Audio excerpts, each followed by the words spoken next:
I'm going to make a few remarks here. I've actually been off sitting outside in the nice weather, just jotting down all the ideas that came to me in the panels this morning. It's really interesting information, and I'm going to try to sort of add a little to it in terms of talking about maybe another kind of infrastructure. But first, in listening, a story came to mind that I hadn't thought of for years and years about H.G. Wells, who was kind of a hero of mine as a science fiction writer, and it turned out he'd also been an early futurist. And in fact, in 1899, he wrote a book, out of print now for obvious reasons, in which he predicted the year 2000, the entire book, 1899, predictions for the year 2000. He got an amazing number of things right. War between Germany and the United States, a pretty good description of nuclear weapons, although he didn't understand exactly what they'd be. He got a few things wrong. He thought the dominant world language would be French. But one of the predictions that he made that got the most scorn from the critics in England was he predicted suburbs. And the way he predicted suburbs, 1899, automobiles, still very primitive technology. They were kind of either a hobbyist thing or a rich man's hobby. But he said, you know, given how good we're getting at commercializing rubber, he'd been following vulcanization, he said, we're actually going to make pretty soft tires pretty soon, and we're also going to be able to make the road surfaces a little smoother. And he said, someday we will even have roads that are devoted only to cars, that don't have horses on them. And he said, if you follow these simple things out a little bit, there's going to be suburbs. They'll be, because people will be able to live in between the city and the country and go back and forth. And it's just really obvious when you put together soft rubber tires with the 1899 automobile. Well, the critics really thought that was crazy. And the point that they made was simple, you know. Only rich people own cars, and rich people already have a house in the city and a house in the country. So what do they want with suburbs? So that's it for suburbs. Of course, he nailed it perfectly. So what I'm going to do just for the next few minutes is kind of take some of the little clues like rubber tires and maybe keeping the horses off the main highways, those kinds of things that he picked up on back in 1899, and some of the things that I see today that I believe are part of what I think is actually one of the biggest reconstruction or construction projects that our species has ever done.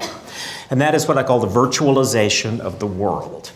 And to me, it is equivalent to something that happened about 5,000 years ago, which was urbanization.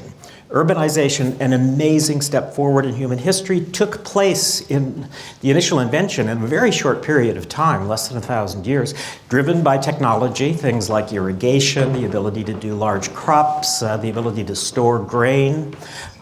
Essentially, we invented cities really quickly, and we went from living in, small villages where we were related to everybody, and you stepped out of the village and you were either in the forest or you were in the field to get your food, to living in cities where, literally we were living next to people we were not only not related to, we might not even know that well. Plus, we had to think of whole new ways of getting food into the city. How do you distribute food if you can't just go out into the field? Even the way you worship had to be changed. No more shaman around a campfire. We're going to have to build like big temples. So in a very short period of time, we had to reinvent all of these things because of urbanization. And of course, urbanization continues today. So virtualization, I think, is the next step. And what we're doing is moving more and more of what we do, how we think, how we live, how we meet our mates, how we learn into the cybersphere. And that is a process, I think, as profound in its implications as urbanization. Now, a lot of people say, well, Mr. Futurist, we've already kind of done that. I'm going to suggest, as perhaps H.G. Wells suggested in 1899, that we have just started. And I'm going to talk about some of the key elements, I think, of virtualization. What we're doing in the broadest sense is building a thin layer of intelligence and software that sits on top of the physical world. More and more of what we do in the physical world will be moved into that virtual world. And over the next decade or 2 decades, the big focus will be how do we best connect the virtual world to the physical world.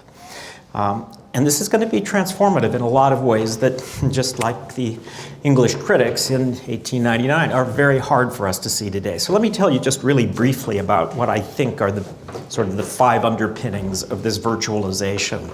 The first, very simply, is bandwidth. We are going to be connected to the virtual world, to the internet, all of the time, 24 hours a day, high bandwidth connections that within another decade are relatively inexpensive. All the carriers are already working on what's called so-called seamless handoff. Seamless handoff means that you don't actually know exactly where your internet connection's coming from. You go from your home network into your car network, into the public network, into the office network. You don't even know this is happening. It's seamless handoff.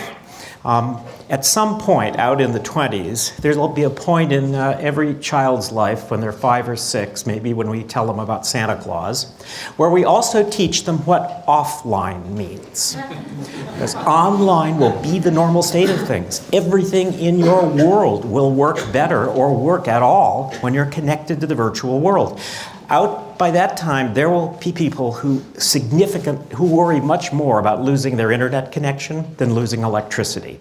Because a lot of your internet devices will be battery powered, solar powered, renewable, but losing electricity, you can kind of wait that out. But losing your internet connection, your world stops working, you're half blind. So that's the first piece. We will all be connected all of the time, either consciously through our devices or unconsciously through the objects around us. So devices, we've all seen the glasses, the smart watches, et cetera, et cetera. I'm actually quite a believer in wearables. And just recently I've been testing actually smart glasses for a long time. Saw a pair about 6 months ago that actually are pretty impressive. Just really briefly, they look a lot like these. And I saw these actually at the Comdex show CES show in Las Vegas. So it was pretty recently, it was in January. And wasn't shown on the floors because it's not ready for consumer consumption yet, but they were testing it on sort of early adopters. So it looked a lot like these. You put them on. The way the audio worked was through bone conduction, a very well understood technology that's catching on pretty fast now. Little transducer behind your ear, and the sound actually goes in through the bone behind your ear, into your eardrum. Nothing sticks in your ear. You don't really see anything. Works really well. Music sounds very good, and it actually kind of sounds like you have voices in your head. I mean, if you like that sort of thing, you will love these. But in terms of the screen, the other piece about these is that they pick up almost when you sub-vocalize. You can speak really, really quietly, and from your larynx goes straight through the bone to the transducer. No more shouting at your phone. The way the video worked was terrific. It's a very sophisticated technology out of the defense industry, but it's little projectors here that project the video screen onto prisms that are embedded down here. You don't even see them, but they're where the old bifocals are. And they create the effect of a 50-inch video screen floating in the air in front of you, like this, wherever you go. It's semi-transparent, so you can see through it. Just really briefly, it ties to your phone. I was testing Android phones at the time, so I connected it to an Android phone. And a little bit of software modifies the screen, so it's appropriate for smart glasses. And I went up on the outside into the convention center area, and I said, "Hey, Google, where am I?" Immediately on this screen floating in front of me was the Google map, the little blue dot of where I was and all the convention center buildings, and I could just superimpose it on all the ones around me. And that's a very trivial example of what's called augmented reality.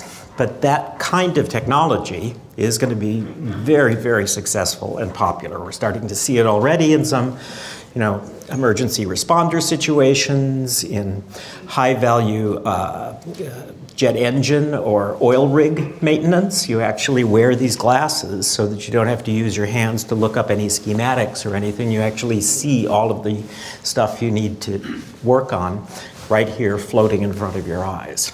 And the latest thing is it's of course got a little camera built in, so it can recognize, for example, your fingertips.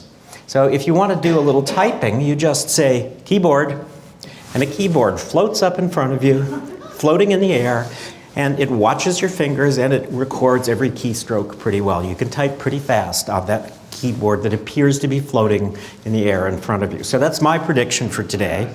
We've finally gotten used to people walking down the street talking to themselves, right? By 2025, it'll be...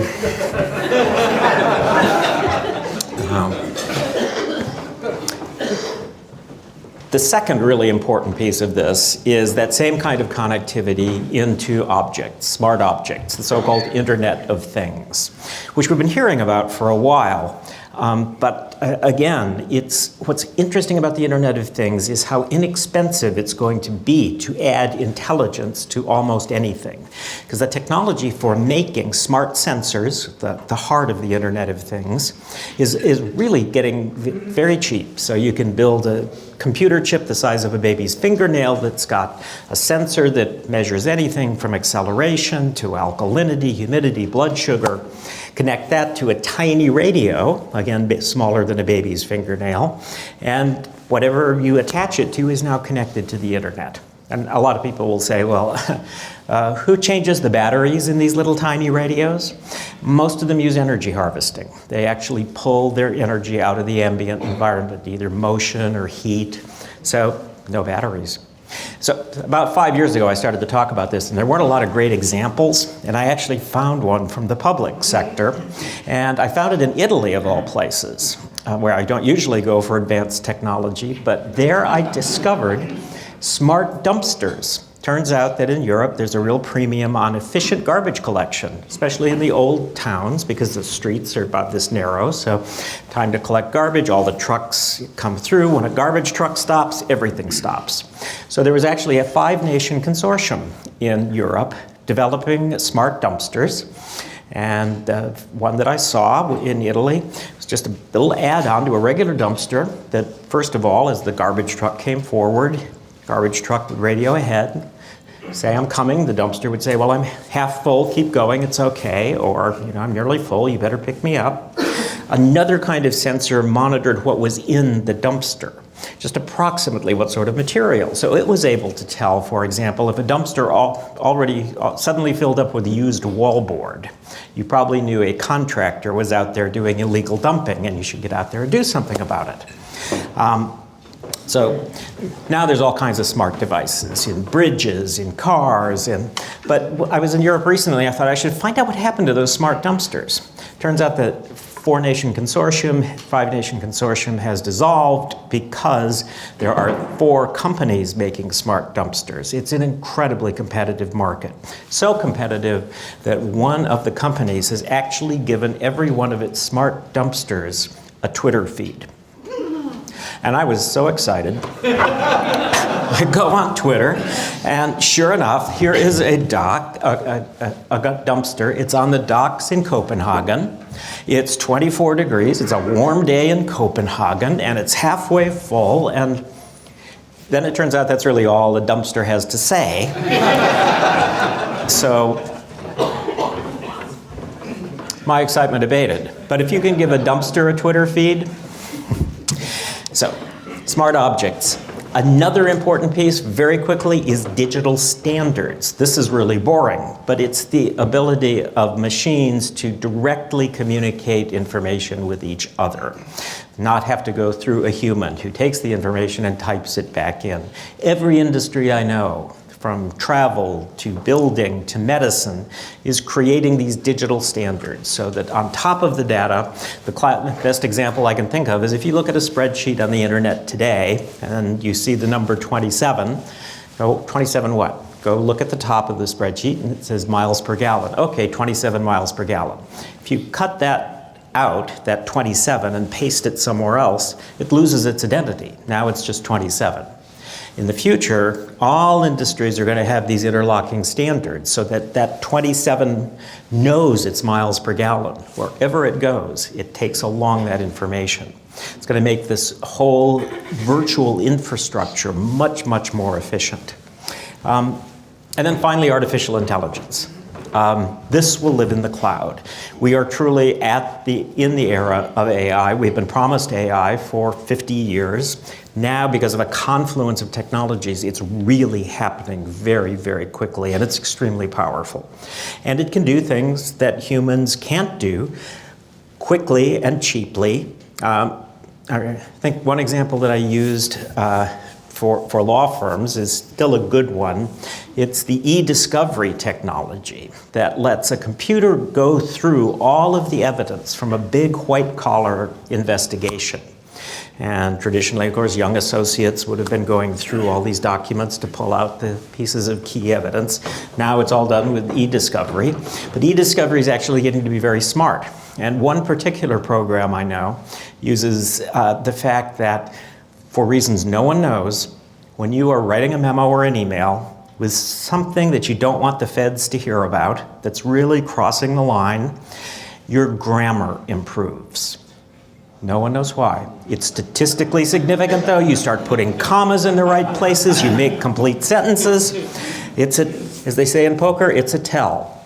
And the computer knows that. So it goes through all the documents from everyone in your organization, assigns everyone a 1 to 10 grammar rating, and then goes back through and analyzes everyone's individual body of writing. And if a person who is normally a 4 jumps up to an 8, the computer pulls that out and says, you know, a human better take a look at this. Something's going on. That's the kind of intelligence we'll have. So those 5 building blocks are really what is going to make this virtual world infrastructure. The key thing, though, is the people who will inhabit it, the next generation. Of course, this is the point at which normally you begin to talk about the millennials, right? But we've been talking about the millennials for so long, they've gotten old. And it's not just my opinion. I know a researcher who wants to divide the millennials in half, right? Because the older ones are in their early 30s, family formation, et cetera. Wants to divide them at around age 21, 22, and call everyone over 22 a senior millennial. So I love to tell a 22-year-old they're now a senior, but that's how fast it happens. But they, that younger cohort, and their younger siblings, so-called Generation Z, have one remarkable characteristic. That is the ability to create and maintain meaningful virtual relationships in a fundamental emotional sense that Gen X and baby boomers really can't understand, because we didn't make some of our first friends on iPads or in virtual worlds or kid-friendly social networks. We never had that experience, but they did. And this ability to create and maintain meaningful virtual relationships will go into the workplace. Much more virtual work will be done. It'll be much more efficient. People will want to do virtual work. And the kind of congestion techniques, problems that we've been talking about today, the fact that as soon as we build a new lane on the freeway, it's just as crowded, is actually, whether managers want to do it or not, is going to drive us to more and more virtual work. For a combination of reasons, but some of it is how good the technology will be. Just going to tell one more technology anecdote, but there's a lot of work going on now in what's called ambient telepresence. Telepresence, you probably already know. That's sort of the new name for old-fashioned video conferencing. Video conferencing, which bores most of us and we try not to use it, became telepresence, which actually uses high-definition screens, localized audio. Some of you have probably been in bespoke telepresence conference rooms where there's a conference table and big screens on one side and the people in real life sit on the other side. Those are getting to be pretty good.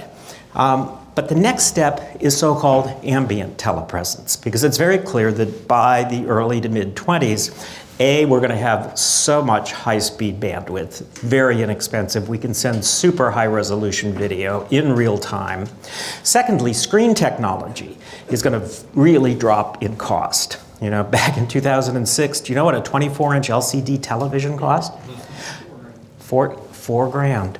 And I remember that because I waited a year to buy mine for $3,000 because I'm a futurist. But that price has continued down. Now you can't buy a 24-inch television, right? A 32-inch is $129 though. So as we get out into the future, we're going to have wall-size screens. And I'm already seeing experiments. I saw one in Palo Alto where they did an ambient telepresence, which means telepresence that's always on, between coffee lounges, one in Palo Alto and one in Oregon. And the way that it worked is you'd walk into the coffee lounge in Palo Alto, there would be, you know, ordinary coffee lounge, table, chairs, coffee pot, and on one wall, one entire wall was a screen. And that screen was an identical coffee lounge. Same chairs, same table, same coffee pot, same carpeting, walls painted the same color. It almost looked like they flowed together. And you'd walk into the one in Palo Alto, stand in front of the screen. A little bell would go on up in Oregon. And so a colleague knew someone was in there. And your colleague would wander out and she'd get a coffee and you'd just stand there and you'd talk for a second and then go back to your office. A normal sort of water cooler conversation. So they've already started, this particular company and others, to do research that suggests that with sufficient use of telepresence, there is a sense that everyone is in fact working in the same physical space. And that is profound.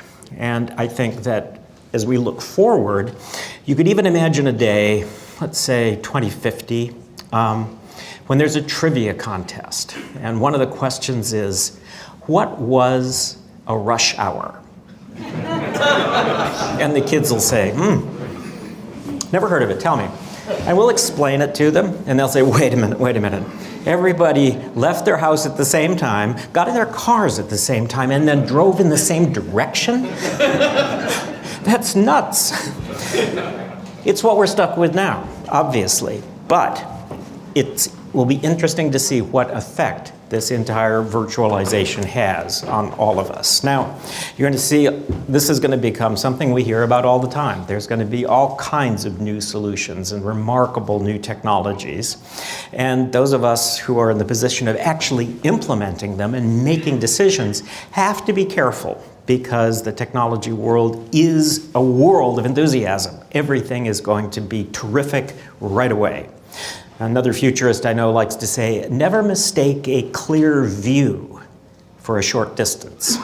Because the futurist can see, oh gosh, this is all going to fit together perfectly and be really wonderful and efficient, but then you go out and you find that the average age of the automobile on the US roads is 10 years, so it's going to be a while before we can replace all those cars with smarter ones. That sort of thing. So I just want to finish with one quick story that I think kind of underlies what we're all facing. It comes from my early work in Silicon Valley. The first novel that I wrote was about Silicon Valley. And you write a novel, you want it to be, accurate about the industry. So you study the industry, but you also need to get to know the people. So I gave a lot of dinner parties, and at one of these dinner parties, the guest of honor was an older gentleman. This was some time ago. He'd made his fortune in the personal computer industry. So he was pretty optimistic about where things were going. Everyone else was liberal arts. There were some Stanford professors and a lawyer and a couple business people. My friend from Silicon Valley, towards the end of dinner, said that he had just built a new mansion in the hills above Silicon Valley, Portola Valley, for those of you who know the neighborhood.